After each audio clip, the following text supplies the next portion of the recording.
My dad tried to kick me out of my $200 million estate with a forged paper, but his whole scheme fell apart instantly. Stay with me as I share how I stood up and showed him what family really means. And if this story moves you, don't forget to support our channel. Hit subscribe, drop a like, and share it with your loved one. Quinili Masiko felt her heart pounding as she drove up the long driveway of her family estate in Santon. She had grown up here, running through these gardens, swimming in this pool, celebrating every birthday on this land. But today something felt wrong. Before she could reach the gate, two uniformed guards stepped forward and blocked her car. Their stiff posture and uneasy expressions made her stomach twist. She lowered her window and tried to smile. There must be a mistake. This is my home. One guard avoided her eyes. Ma'am, we were given strict orders. You're not allowed inside. Before she could even argue, her father, Vusi Masiko, appeared from behind the gate holding a stack of papers. His expression was cold, too cold for a father looking at his only daughter. He lifted the document like it was a shield and said, almost casually, Quinili, you already signed your inheritance away. These papers say you agreed to leave the estate. Quinili felt the blood drain from her face. What? I never signed anything. Vusi just shrugged, pretending to be disappointed in her. Let's not make a scene. As she stepped out of her car, her eyes moved upward to the balcony. And there she was, Naledi, her father's new wife, leaning against the railing with a smile that wasn't just smug, but triumphant. She crossed her arms like she had been waiting for this moment. Quinili felt anger rising, but she forced herself to breathe. Something was deeply wrong. She could feel it. She knew her father wasn't telling the truth. And that smirk on Naledi's face confirmed it. Whatever was happening, it wasn't an accident. It was a betrayal.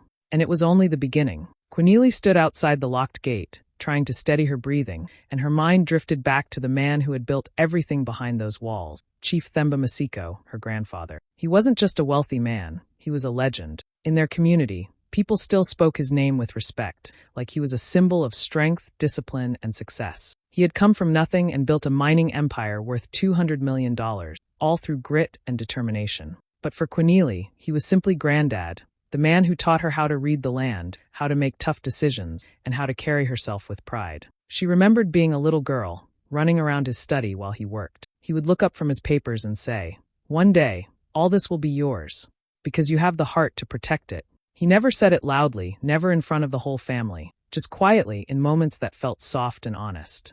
And he kept saying it as she grew older. Every birthday, every school achievement, every time she visited the mines with him, he reminded her that responsibility wasn't about age but about character. And he trusted her character more than anyone else in the family. But not everyone liked that.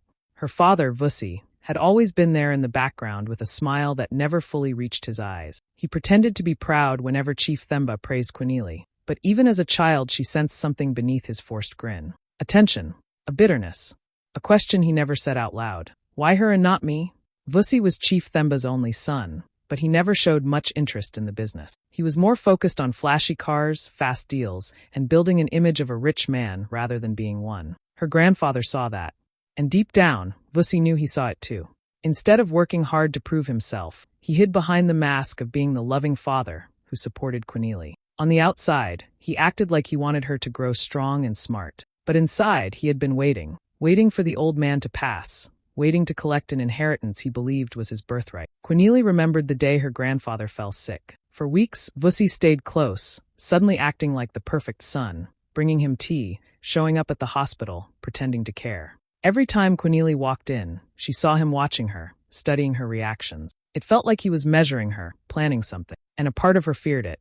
Because even though Chief Themba trusted her, even though he always hinted she would inherit everything, she also knew one thing. Her father didn't like being second to anyone, not even his own daughter. Standing at the gate now, blocked from her own home, it finally hit her. This wasn't about the house or the land. This was the result of years of silent resentment, years of jealousy her father had swallowed behind fatherly love. And now that the giant was gone, now that Chief Themba was no longer there to protect her, Vusi was making his move. But Quinili wasn't the little girl in her grandfather's study anymore, and she wasn't going to let his legacy fall into the wrong hands. Quinili took the papers from her father with shaking hands, trying to keep her voice steady. Vusi stood tall, like he was completely confident in what he was doing, but something felt off. The guards watched her nervously, clearly uncomfortable with the tension. Naledi was still on the balcony, arms crossed, enjoying the chaos like it was her personal entertainment. Quinili stepped aside, unfolded the document, and started reading. At first glance, the papers looked official,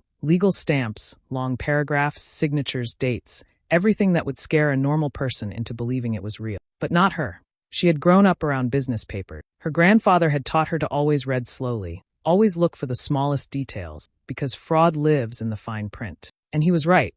The first thing she noticed was her own middle name. They had spelled it wrong. A small mistake, but one she would never make in her own signature. Her name was a part of her identity. She'd written it thousands of times. Seeing it wrong felt like a slap.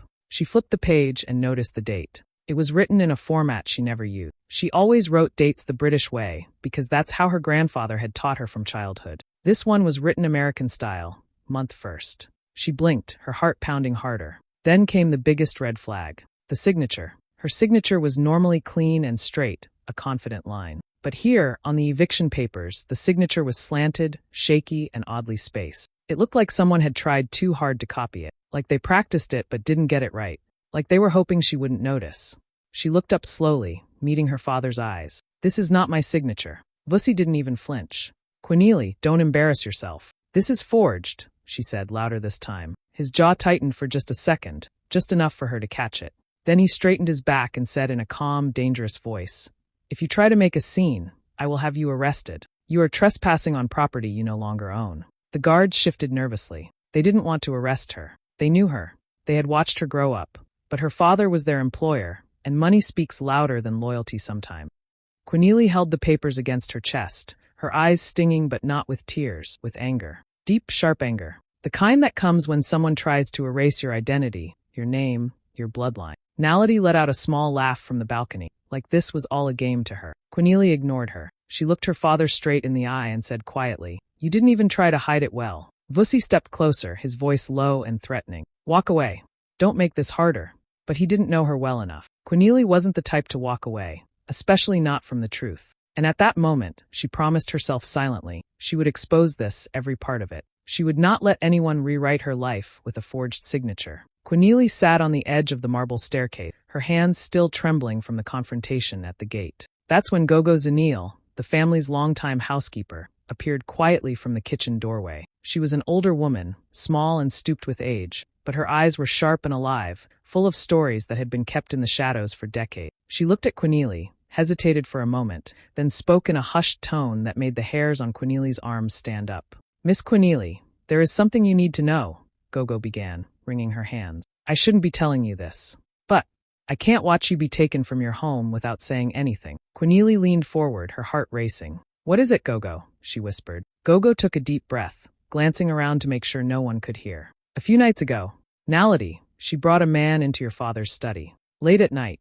I didn't know who he was at first, but I overheard them talking. They were planning to steal the estate, before the will is even read." Cornelie's stomach dropped. "Steal the estate?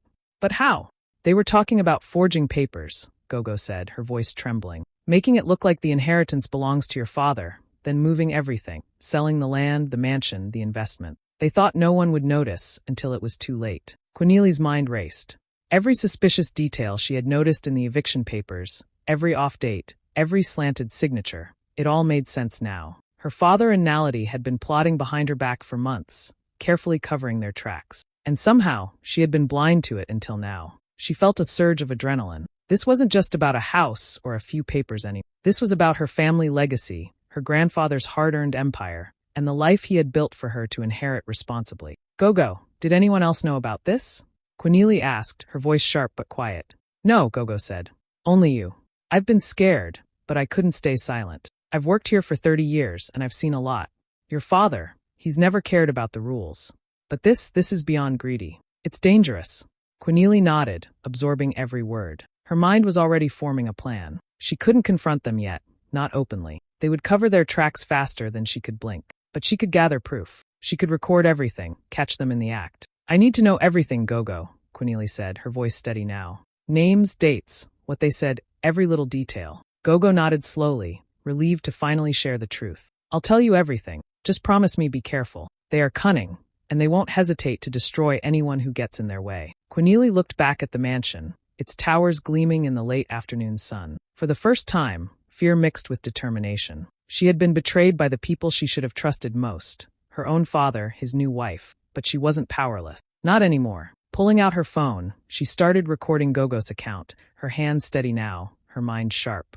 Every word, every confession, every secret betrayal would be saved. This time, Cornelia would make sure the truth came out, and she would protect her grandfather's legacy, no matter the cost. Cornelia didn't sleep that night. She paced her apartment in Santon, the eviction papers lying on the kitchen table like a cold slap across her life. She knew she couldn't fight this alone. Her father was powerful, and Naledi wasn't just a bystander. She was cunning and ruthless. Cornelia needed someone who could match that, someone who could see through lies and manipulations and strike where it hurt the most.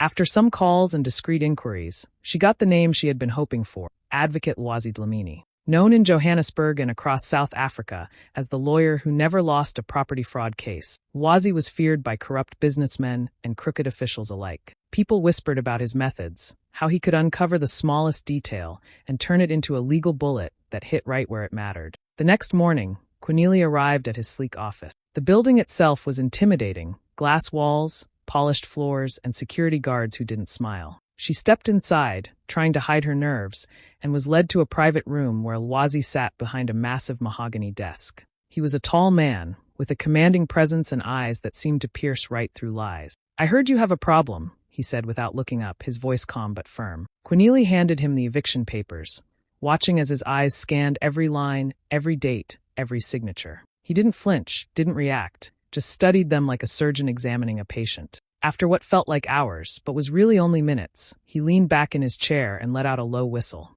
"They didn't even try to hide it well," he said finally, turning to look at her. "Your father committed a federal offense, forging a signature, creating false documents, trying to take property that isn't his. It's serious. He knows it too, which is why he's threatening you. But the moment he tries to act, that's when we strike." Cornelia felt a spark of hope. You can help me?" she asked, her voice almost trembling. Wazi smiled faintly. "I can do more than help. I can make sure the law catches up to them in a way they'll never forget. But you need to be careful. They think they're clever, but greed makes people sloppy. And we're going to use every mistake they've made against them." He began explaining the plan, and Cornelia listened intently. It wasn't about rushing to court or confronting her father directly. It was about preparation, patience, and turning their own lies into undeniable proof. He would get handwriting experts, track financial transactions, gather witnesses, and even use recordings if necessary. Every forged signature, every shady bank transfer, every whispered conversation could become evidence that would destroy their scheme. Cornelia nodded, feeling a sense of control she hadn't felt in weeks. For the first time since the eviction, she felt like the fight wasn't hopeless. Wazi was more than a lawyer. He was a strategist, a protector, a game changer. As she left his office, she looked back at the city skyline. Johannesburg buzzed below, unaware of the storm about to hit one of its richest families. Cornelia's heartbeat quickened, not with fear, but with determination. This time, she wouldn't just defend her inheritance. She would reclaim it, expose the betrayal, and show her father that she was no longer the little girl he had underestimated. The day of the will reading arrived, and Mandela Square legal chambers was buzzing with tension. Cornelia walked into the room, trying to stay calm, her heels clicking softly against the marble floor. Cameras weren't allowed, but whispers traveled fast. Neighbors, family friends, and a few curious onlookers had gathered outside the glass walls, knowing something big was about to happen. Inside, the air felt heavy. Her father, Vusi, sat at the front like a king in his throne, chest out, a smug smile on his face. He had dressed impeccably in a tailored suit, making sure everyone knew he looked the part of a man who already owned the estate. Beside him, Naledi fidgeted, clearly excited, her eyes darting around as if she already pictured the mansion in her name. Other relatives shifted uncomfortably in their seats, sensing the tension, but unsure which way it would fall. Cornelia remained seated a few rows back, her hands clenched in her lap. She had dressed simply, but with confidence, a sharp contrast to the false bravado in front of her. She caught Gogo Zanil's eye in the back of the room, and the old housekeeper gave her a reassuring nod. This wasn't just about wealth, it was about justice, and Cornelia felt ready. The attorney, a tall woman with a calm, commanding presence, finally stood and cleared her throat. "We are here to read the last will and testament of Chief Themba Masiko." She picked up a cream-colored envelope from the table and held it firmly. Every head turned toward her, anticipation heavy in the air. Vusi leaned forward, tapping his fingers impatiently. "Well, let's get this over with," he said casually, as if he owned the moment. The attorney opened the envelope slowly, deliberately, making the room silent. She pulled out the pages and began reading. At first, it seemed routine, the formalities and phrases everyone expected. But then her eyes scanned the document, and her voice changed, gaining weight as the key section came into focus. And it is hereby declared that 100% of the Masiko estate, including all properties, investments, and assets, is to be inherited by Quinili Masiko, granddaughter of Chief Themba Masiko. The room froze. Every eye went to Quinili. She felt a strange mix of shock, relief, and triumph wash over her. Her father's confident smile faltered, his hand tightening on the armrest. Naledi, sitting beside him, gasped and literally dropped her designer purse onto the floor. She stumbled back in disbelief, her eyes wide, mouth opening and closing as if no words could form. Vussi's face turned pale, a faint tremor in his lips. For the first time that day, he didn't look in control. He opened his mouth to speak but faltered, realizing the weight of what had just been revealed. Quinili, heart pounding, stood slowly. The silence in the room was deafening. Every eye that had doubted her, every whisper that had assumed she would lose, now settled on her. And in that moment, Quinili felt the full force of her grandfather's legacy, the proof that she had been right all along. This wasn't just inheritance. This was vindication. Naledi finally scrambled to retrieve her purse, muttering under her breath, but it was too late. The will had spoken. Quinili was the rightful heir, and everyone in the room knew it. The courtroom was tense, every seat filled with family members, neighbors, and a few curious onlookers. Quinili sat quietly, her hands folded in her lap, trying to control the racing of her heart. Across the room, Vussi fidgeted in his seat, his face still pale from the shock of the will read. Naledi kept whispering to him, her excitement fading into panic. Advocate Wazi Dlamini rose slowly from his chair. The room fell into silence instantly. He was calm, but there was an electric intensity about him that made even the guards straighten. He placed a thick folder on the desk in front of him, his fingers brushing the papers as if they were weapons ready to strike. Your Honor, Wazi began, his voice steady. We are here to address the attempted forgery and fraud committed by Mr. Vussi Masiko and his accomplice. He held up a sheet of paper. First, we have handwriting analysis conducted by certified experts. As you can see, the signature on the eviction and transfer documents does not match Quinili Masiko's authentic signature. The angles, the loops, the pressure points, every detail confirms it was forged. He let the words hang in the air, and Quinili felt a surge of satisfaction as Vussi's hands tightened on the desk. Wazi moved on. Second, we have video evidence. Security footage from the estate shows Naledi and an unidentified man entering Vussi's study late at night. Timestamps clearly show them handling documents that would later appear in the forged papers. They were planning this long before any eviction was announced. Naledi gasped, her hand covering her mouth. Vussi's face grew even paler, sweat forming at his temple. Third, Wazi continued, we have financial proof. Bank transfers link payments directly from Vussi to the man who forged the document. There is no question about the intent or the collusion. He slammed the folder lightly on the desk, the sound echoing through the courtroom. Finally, Wazi held up a phone. And lastly, a voice recording obtained by Quinili herself. In it, Vussi tells Naledi, quote, once the estate is in my name, we're selling everything and moving to Dubai. He played the recording. Vussi froze as his own words echoed in the room. The judge, the lawyers, even the court clerks listened in disbelief. Every eye turned toward him. His confident facade had crumbled completely. Quinili felt a rush of triumph but kept her expression calm. She had known the trap was set, but seeing it work in real time was almost surreal. The courtroom murmured, the whispers growing louder. Vussi's hands trembled. He could no longer hide behind his threats or his bluster. Every plan, every scheme, every lie had been exposed. Wazi stepped back, folding his arms slightly, letting the evidence speak for itself. The judge leaned forward, eyes sharp. Vussi's pale face, the dropped jaw, the trembling hands, there was no denying it. The ambush had worked. The forgery was exposed, and Quinili's rightful inheritance was now untouchable. In that moment, Quinili realized something powerful. This wasn't just a legal victory. It was proof that truth, patience, and careful strategy could overcome even the deepest betrayal. And for the first time since the eviction, she smiled. Justice was hers. The Gauteng High Court was packed, the air thick with tension and the quiet hum of whispered conversations. Quinili sat in the front row, her back straight, her hands folded in her lap. Every nerve in her body was alert. Across the room, her father, Vussi Masiko, shifted uncomfortably in his seat, trying to maintain a calm that wasn't there. Naledi clutched her designer handbag tightly, her knuckles white, as if it could shield her from what was about to happen. Vussi finally stood, clearing his throat with a show of authority. Your Honor, he began, his voice sharp but forced. My daughter has been lying. She's trying to dishonor the family. She's making false accusations against me and my wife. This court should not fall for her tricks. Quinili felt a familiar surge of anger, but kept her face calm. She knew her father was trying to intimidate the court, relying on his reputation and her supposed youth and inexperience. But he hadn't accounted for Loisy Dlamini, who now rose from his chair with a quiet confidence that demanded attention. "Your Honor," Loisy said, voice steady and commanding, "with all due respect, the accusations are not false. In fact, we have concrete evidence that proves Mr. Masiko's intent and actions. We have financial records, handwriting analysis, and, most importantly, audio evidence."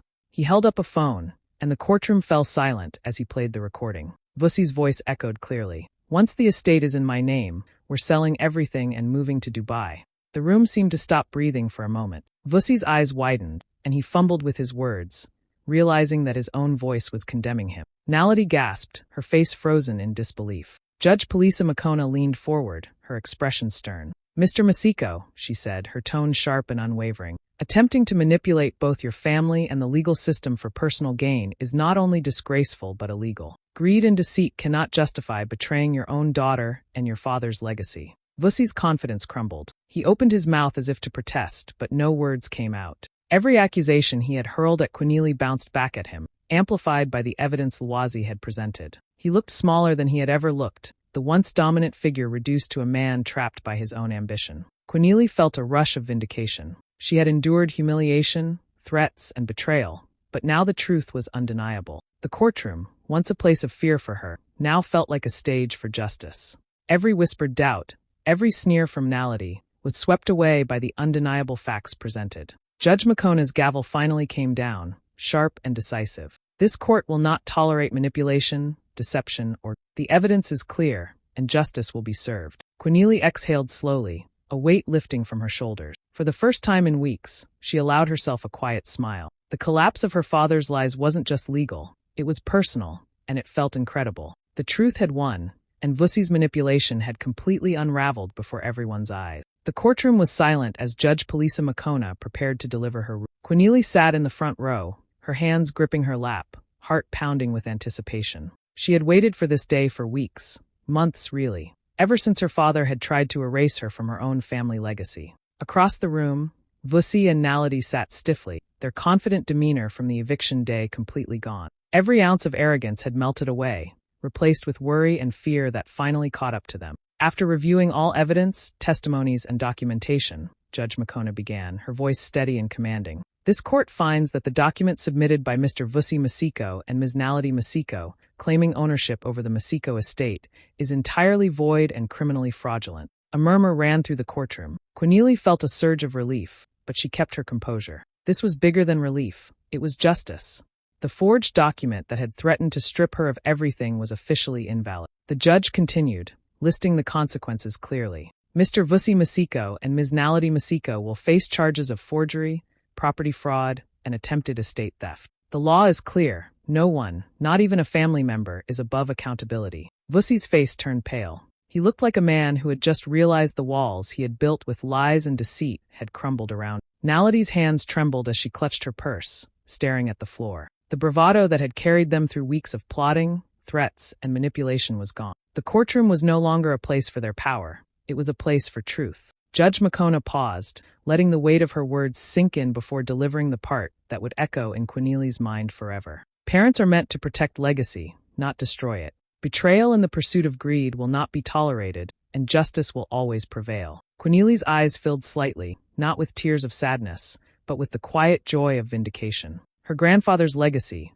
which Vussi had tried to steal, was finally secure. Everything, the estate, the investments, the land, the mansion, was legally and fully returned to her. Every detail her grandfather had worked for, every lesson he had passed down, remained intact. As she stood, the courtroom watching, Cornelie felt a mix of strength and serenity wash over her. It wasn't just about property or money. It was about honor, justice, and family values. She looked at Vussi and Naledi one last time, feeling the power of truth against lies. They had tried to manipulate and intimidate, but the law, combined with careful planning and courage, had proven stronger than their greed. Outside the courthouse, the sun felt warmer than ever. Cornelie breathed deeply, feeling the weight of fear, anger, and betrayal lift from her shoulders. She was free to rebuild, protect, and honor the legacy she deserved. And for the first time in a long while, she smiled, knowing that blood could betray her, but justice and legacy would never fail. Cornelie stood on the balcony of her family estate, looking out over the gardens her grandfather had tended with care.